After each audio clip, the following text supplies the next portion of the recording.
శతభిష నక్షత్రం దేనికి అంటే శతభిషక్ అంటే 100 ఔషధములు అని అర్థం. బిషక్ అంటే వైద్యుడు అని అర్థం.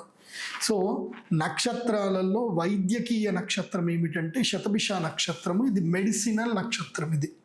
కాబట్టి చంద్రుడు శతభిష నక్షత్రంలో ఉంటే మెడిసినల్ వాల్యూస్ ఇస్తాడు పౌర్ణమి రోజు.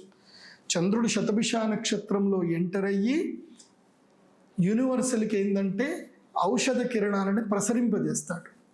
అలాంటి చంద్రుడు పౌర్ణమి రోజున శతభిష నక్షత్రంలో ఔషధ కిరణాలు ప్రసరింపచేయడు, తటస్థుడు అవుతాడు.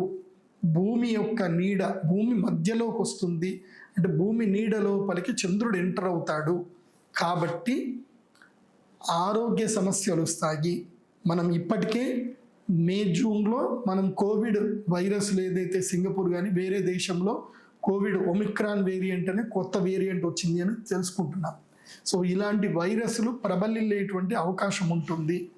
అది కాకుండా దేశ సార్వభౌమత్వానికి కూడా కీడు జరిగే అవకాశాలు ఉంటాయి. దీన్ని మన సైనికులు సమర్థవంతంగానే ఎదుర్కొంటారని విశ్వసిద్దాము.